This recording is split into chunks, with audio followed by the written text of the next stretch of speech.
स्वागत करते हैं। तो चलिए शुरू करते हैं आज की क्लास शुरू करने से पहले बता दें कि जो लोग नए हैं अभी तक हमारे चैनल को सब्सक्राइब नहीं किया तो सब्सक्राइब करिए, साथ ही बेल आइकन का बटन दबा लें ताकि लाइव आने पर आप लोगों के पास एक छोटा सा नोटिफिकेशन पहुंच जाए और साथ में अपने अपने ग्रुपों में एक बार शेयर कर दीजिए ताकि अधिक से अधिक लोग हमारे चैनल से जुड़ सकें और लाइक करना न भूलें। तो चलिए शुरू करते हैं आज के पहले प्रश्न से। बता दें कि गणित पेडागोजी के PYQ प्रश्न प्रीवियस मॉडल पेपर हैं जो कि बहुत ही महत्वपूर्ण है। और याद रखिएगा जितना आप लोग प्रीवियस मॉडल सेल्फ स्टडी करेंगे उतना बहुत ही बेहतर तरीके से आप लोग स्कोर कर सकते हैं। तो आज की क्लास आप लोगों के लिए स्कोर रखा गया है 15 में से यहाँ पे 10 प्रश्नों की 10 प्रश्न देखते हैं कितने लोग सही कर लेते हैं आज की लाइव क्लास में। तो चलिए शुरू करते हैं आज के पहले प्रश्न से। तो किसी भी प्रकार की अगर PDF आप लोगों को चाहिए सी टेट से सुपर टेट से तो आप हमारे व्हाट्सएप ग्रुप में मैसेज कर सकते हैं, हाई लिख के। वहाँ पे आप लोगों को PDF हर प्रकार की मिल जाएंगी क्योंकि एग्जाम बहुत ही नजदीक है। तो PDF प्राप्त करने के लिए मैसेज जरूर करिएगा या फिर टेलीग्राम चैनल से ज्वाइन हो जाइएगा, वहाँ पे परमा एजुकेशन नाम से है, वहाँ से आप लोग PDF प्राप्त कर सकते हैं। तो पहले प्रश्न से शुरू करते हैं। तो पहला प्रश्न करा है कि गणित शिक्षण में गणित शिक्षक की मुख्य भूमिका क्या होती है। तो पहला करा है निर्देशक की, दूसरा करा है कि दार्शनिक की, और तीसरा करा है मित्र की, चौथा करा है कि उपयुक्त सभी, यानी ये सभी। तो राइट आंसर यहाँ पे क्या होगी। तो याद रखिएगा एक गणित का जो शिक्षक होता है वो निर्देशक के भी कार्य करता है, यानी किस प्रकार से आपको कार्य करना है वो निर्देशित भी करता है। दार्शनिक यानी उदाहरण दे के बात करता है सभी का। अब मित्रवत व्यवहार होता है ताकि आप अच्छे से सीख सकें। इस आधार पर हम कर सकते हैं कि राइट आंसर जाएगा हमारे यहाँ पे चौथे के साथ, जितने लोगों का चौथा एकदम करेक्ट आंसर है। ठीक, आगे बढ़ते हैं यहाँ पे नेक्स्ट प्रश्न पे। नेक्स्ट प्रश्न बहुत ही बेहतर है। देखिए हमारा नेक्स्ट प्रश्न कह रहा है कि गणित शिक्षण में बच्चों की रुचि का विषय के प्रति अभाव एक प्रमुख समस्या है। विषय में छात्रों की रुचि पैदा करने के लिए आप निम्नलिखित में से क्या प्रभावी तरीका अपना सकते हैं। तो पहला करा है कि कमजोर छात्रों के लिए अतिरिक्त कक्षाओं की व्यवस्था करके, देखिए अतिरिक्त नहीं, सबको साथ में लेकर चलना। इस आधार पर हमारा ये गलत है। समय विभाग चक्र में गणित विषय को अधिक क्लास, गणित विषय को ही नहीं, याद रखिएगा सभी विषयों को लेकर चलना आपको पड़ेगा। इस आधार पर यह भी गलत है। विद्यालय में अधिक पुस्तक खरीदेंगे, याद रखिएगा अधिक पुस्तक से नहीं, आपको बालकों का विकास करना तार्किक रूप से। तो खेल विधि के माध्यम से आप क्या करेंगे, सिखाने का प्रयास करेंगे। आप लोगों को पता है कि खेल खेल में बालक को सिखाना एक सकारात्मक सोच की तरफ आगे बढ़ाता है, जहाँ पे बालक तर्क करके सीखता है और समूह में सीखता है। तो राइट आंसर यहाँ पे हमारा चौथे के साथ जाएगा, जितने लोगों का चौथा एकदम करेक्ट है। तीसरे प्रश्न पे आगे बढ़ते हैं। तीसरा प्रश्न देखिए बहुत ही बेहतर है। करा है गणित शिक्षण की समस्याओं को दूर करने के लिए निम्नलिखित में से क्या आवश्यक है। तो पहला हमारा करा है शिक्षक का व्यवहार उचित हो, दूसरा हमारा करा है व्यक्तिगत भेदों को कक्षा में अपनाया जाए, और यहाँ पे तीसरा करा है सभी विषयों के अभ्यास कार्य एक ही शिक्षण विधि से किए जाए, ये भी सही है। यहाँ पे चौथा करा है उपयुक्त सभी। तो राइट आंसर यहाँ पे तीसरे का किसके साथ जगह, देखिए करा कि सभी विषयों के अभ्यास कार्य एक ही शिक्षण विधि से किए जाए। देखिए एक ही शिक्षण विधि से सभी नहीं किया, विज्ञान की कर सकते हैं गणित प्रयोग, गणित का कर सकते हैं, याद रखिएगा, लेकिन हिंदी का उपयोग आप नहीं कर सकते हैं, अंग्रेजी का प्रयोग नहीं कर सकते। इस आधार पे ये हमारा गलत है। शिक्षक का व्यवहार उचित हो, सही है। व्यक्तिगत भेदों को कक्षा में अपनाना चाहिए, याद रखिएगा, सही है। लेकिन यहाँ पे तीसरा हमारा गलत है, तो इस आधार पे हमारा चौथा भी गलत होगा। राइट आंसर जाएगा हमारे यहाँ पे किसके, यहाँ पे पहले के साथ, शिक्षक का व्यवहार जो होता है उचित होना चाहिए। तो जितने लोगों का पहला है एकदम करेक्ट है। चौथे प्रश्न पे आगे बढ़ते हैं, देखते हैं चौथा प्रश्न कितने लोगों का सही होता है। कह रहा है कि बच्चे वातावरण में सहज रूप से सब कुछ सीख लेते हैं यदि शिक्षक का व्यवहार बच्चों के प्रति अनुकूल यानी उनके अनुसार हो। तो उपयुक्त कथन दर्शाता है कि, कह रहा है कि शिक्षक के व्यवहार के महत्व को। दूसरा कह रहा है वातावरण की शुद्धता वायु पे, देखिए वातावरण की शुद्धता वायु पे नहीं बात कर रहा है, यहाँ पे शिक्षण से बात कर रहा है। तो इस आधार पे हमारा दूसरा गलत है। बच्चों की चतुराई नहीं, यहाँ पे बच्चों के सीखने से संबंधित शिक्षण की विशेषताओं पे ये भी गलत है। राइट आंसर पहले के साथ जाएगा। शिक्षक के व्यवहार के महत्व को किस प्रकार से वो व्यवहार कर रहा है, मित्रवत व्यवहार कर रहा है या फिर अवांछित व्यवहार कर रहा है। तो राइट आंसर यहाँ पे जाएगा हमारा, यहाँ पे पहले के साथ जाएगा, जितने लोगों का पहला एकदम करेक्ट है। नेक्स्ट हमारा यहाँ पे पांचवा पांचवा देख लेते हैं क्या करा। पांचवा करा कि आधुनिक शिक्षण विधियों का प्रयोग ना किया जाना चाहिए निम्नलिखित में से किसी एक समस्या का, यहाँ पे समस्या को दर्शाता है। तो कह रहा है आधुनिक शिक्षा मतलब जो चल रही है उस शिक्षा का प्रयोग अगर आप विधियों में नहीं कराएं पढ़ाते समय, तो ये किससे, यानी किस एक समस्या से संबंधित हो सकता है। तो पहला करा है पाठ्य पुस्तक की, दूसरा शिक्षण की विधियों की, तीसरा विद्यालय की, चौथा करा है अभिभावकों की। तो राइट आंसर हमारा कौन सा जाएगा, पांचवें का। तो याद रखिएगा शिक्षण विधियों की, क्योंकि यहाँ पे आप शिक्षण विधियों का आधुनिक तरीके से यहाँ पे विकास नहीं कर पा रहे हैं। तो राइट आंसर जो जाएगा हमारे यहाँ पे दूसरे के साथ जाएगा, क्योंकि इसके साथ ही शिक्षण विधियों का जो प्रयोग है उसको आधुनिक युग के साथ लेकर नए नए तरीकों से हमको पढ़ाना चाहिए बालक, ताकि सीख सके। तो राइट आंसर जाएगा हमारे यहाँ पे दूसरे की। आगे बढ़ते हैं यहाँ पे छठे प्रश्न पे। तो छठा प्रश्न देखते हैं क्या कह रहा है कि गणित शिक्षण में शिक्षण संबंधी समस्याओं को दूर करने के लिए आप निम्नलिखित में से क्या उपाय करेंगे। तो पहला हमारा यहाँ पे करा प्रधानाध्यापक से बच्चों को शिकायत करेंगे।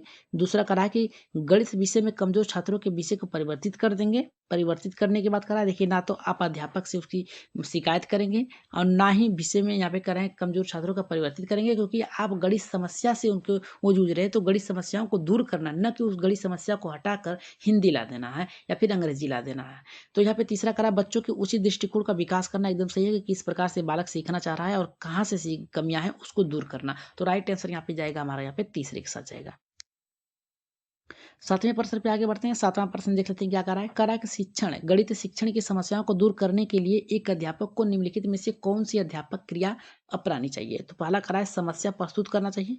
दूसरा करा है छात्र क्रिया को सही दिशा देना चाहिए। तीसरा करा है छात्रों का मूल्यांकन करना चाहिए। चौथा करा है कि उपयुक्त सभी। तो 7वें करा है आंसर किसके साथ जाएगा। समस्या प्रस्तुत करेंगे तो बालक उसे सीखने तर्क करेगा, विचार करेगा, विमर्श करेगा, यहाँ पे तो आमोद प्रमोद करेगा, यानी बातों से यहाँ पे आदान प्रदान करेगा। तो ये भी सही है। छात्रों का क्रिया सही दिशा में होना चाहिए, एकदम सही है। छात्रों का मूल्यांकन होना चाहिए कि किस प्रकार से बालक सीख रहा है, क्या सीखा है, क्या नहीं सीखा है। इस आधार पे हमारा राइट आंसर जाएगा चौथे के साथ जाएगा। करेक्ट आंसर होगा हमारा 7वें का चौथा। आगे बढ़ते हैं यहाँ पे 8वें प्रश्न पे। 8वां प्रश्न देख लेते हैं क्या करा है। 8वां करा है कि बच्चों को गणित सरल एवं रुचिकर लगे, इसके लिए एक शिक्षक को निम्नलिखित में से क्या करना चाहिए, क्या उपाय करना चाहिए। तो पहला करा है गणित में मनोरंजन को स्थान देना। दूसरा करा है क्रियात्मक कार्यों को प्रधानता देना और तीसरा करा है छात्रों को ज्ञान प्रदर्शन के लिए उचित अवसर देना। उपयुक्त में से करा है कि सभी। तो राइट आंसर यहाँ पे 8वें का किसके साथ जाएगा। देखिए गणित में यहाँ पे मनोरंजन यानी खेल विधि का प्रयोग करना, यानी खेल खेल में बालकों को सिखाने की बात कर रहा है। क्रियात्मक कार्यों को ये भी खेल से संबंधित है, खेल खेल में सिखाने की बात कर रहा है। बच्चों के ज्ञान को अवसर प्राप्त करना, इस आधार पे हम कह सकते हैं राइट आंसर जाएगा चौथे के।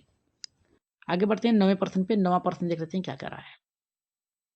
9वां प्रश्न करा है कि गणित शिक्षण में अभ्यास कार्य देते समय ध्यान रखना चाहिए क्या। तो पहला करा है अभ्यास कार्य का उद्देश्य स्पष्ट होना चाहिए। दूसरा करा है अभ्यास कार्य की गति उपयुक्त होनी चाहिए। तीसरा करा है कि पुनरावृत्ति उचित कालांतर में होनी चाहिए। चौथा करा है कि उपयुक्त सभी। तो राइट आंसर यहाँ पे किसके साथ जाएगा। अभ्यास कार्य का उद्देश्य स्पष्ट होना चाहिए, एकदम सही है। अभ्यास कार्य गति उपयुक्त होनी चाहिए, किस किस तरीके से आप सिखाएं कि ताकि उसका वार्षिक परीक्षा या फिर साप्ताहिक परीक्षा में वो क्या करे, अपने को ढाल सके, यानी सीख सके समय से पहले। तो ये भी सही है। पुनरावृत्ति उचित कालांतर में होनी चाहिए, यानी आप क्या सिखा रहे हैं, कैसे सीख रहे हैं बालक, वो सही होना चाहिए। तो इस आधार पे हम कह सकते हैं राइट आंसर जाएगा हमारे यहाँ पे चौथे के साथ जाएगा। चलिए आगे बढ़ते हैं यहाँ पे 10वें प्रश्न पे। देखिए 10वां प्रश्न करा है गणित शिक्षण की समस्या को दूर करने के लिए एक बालक में ज्ञान के प्रति रुचि उत्पन्न की जा सकती है। तो पहला करा है शिक्षण विधि द्वारा, प्रेरणा द्वारा, अभिरुचि द्वारा। करा है कि यहाँ पे इनमें से कोई नहीं। तो राइट आंसर यहाँ पे 10वें का किसके साथ जाएगा, जल्दी से कमेंट कर दीजिए। तो देखिए यहाँ पे करा है कि शिक्षण विधि द्वारा। शिक्षण विधि द्वारा तो ठीक है, यहाँ पे ज्ञान प्रति की रुचि उत्पन्न की जा सकती है। तो रुचि केवल प्रेरणा के द्वारा, मोटिवेशन, याद रखिएगा, मोटिवेशन के द्वारा ही आप क्या कर सकते हैं, दूर कर सकते हैं। तो राइट आंसर हमारा जो जाएगा दूसरे के साथ जाएगा। आगे बढ़ते हैं 11वें प्रश्न पे। 11 का प्रश्न करा है शिक्षण कार्यों को सुगम बनाने के लिए निम्नलिखित में से कौन सा गुण शिक्षक में नहीं होना चाहिए। तो वार्षिक योजना तैयार करना, ये तो होना चाहिए। इस आधार पे नहीं पूछा है तो हमें सही पहले यहाँ पे खोज लेते हैं, फिर इसके बाद क्या करा है कि हमारा उचित ऑप्शन मिल जाएगा। तो यहाँ वार्षिक योजना तैयार नहीं करना, ये तो आपका गलत है।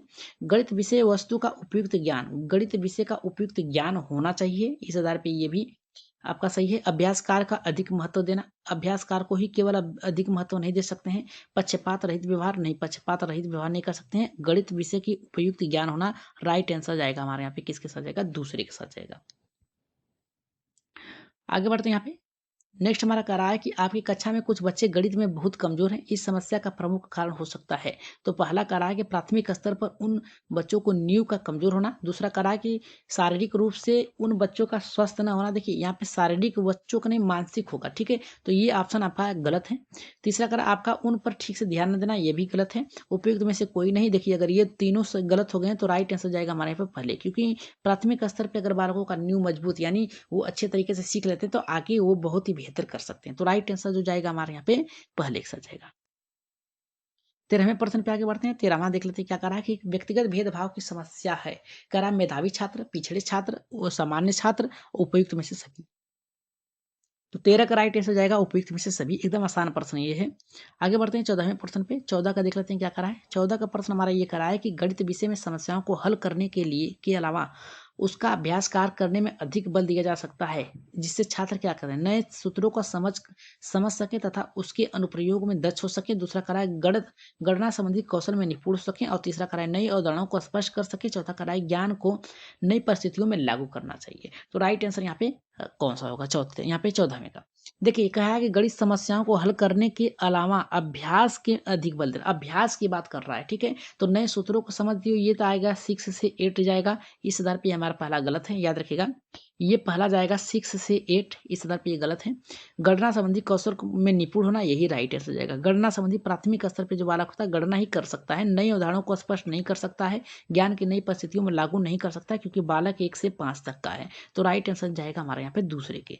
आगे बढ़ते हैं, आज की क्लास का लास्ट प्रश्न है, जिससे आप लोगों को बहुत ही बेहतर तरीके से इसका उत्तर कमेंट बॉक्स में देना है। इसका उत्तर आप लोग कमेंट बॉक्स में खुद ही देंगे। तो विद्यार्थी गणितीय समस्याओं को हल करते समय गलतियां करते हैं क्योंकि पहला करा है वे एक से अधिक पाठ्य पुस्तक नहीं पढ़ते। दूसरा करा है कि उनका सामाजिक आर्थिक स्तर निष्पादन को प्रभावित करता है। तीसरा करा है कि वे अर्थ निर्माण के अपने प्रयास में संकल्पनाओं का वैकल्पिक यहाँ पे निर्वाचन करते हैं। और चौथा करा है कि वे पर्याप्त अभ्यास नहीं करते। तो इसका उत्तर आप लोग कहाँ देंगे? कमेंट बॉक्स में देंगे कि आज के इस 15वें प्रश्न का उत्तर आप लोग कौन से जाएंगे, पहले, दूसरे, तीसरे या फिर चौथे। तो आज आप लोगों ने जो भी टारगेट यहाँ पे पूरा किया है, उनमें से कितने प्रश्नों को आज आप लोगों ने यहाँ पे क्रॉस किया है, 15 में से कितने प्रश्न आप लोगों ने सही किए हैं। तो जल्दी से कमेंट कर दीजिए कि आज 15 में से आप लोगों ने 14, 10 या फिर 12 कितने प्रश्न आप लोगों ने सही किए हैं। तो इसका उत्तर आप लोग कमेंट बॉक्स में जरूर दीजिएगा। और आज की क्लास कैसी लगी कमेंट बॉक्स में जरूर बताइएगा। तो आज के लिए शेयर जरूर करिएगा अपने अपने ग्रुपों में, और सब्सक्राइब कर लीजिएगा जो लोग नए हैं। तो जल्द ही आप लोगों की मैराथन क्लास चलाई जाएगी सभी विषयों पे, चाहे वो संस्कृत हो, चाहे गणित हो, चाहे हिंदी हो, चाहे आपके ईवीएस हो। इन 5 सब्जेक्ट के याद रखिएगा, 5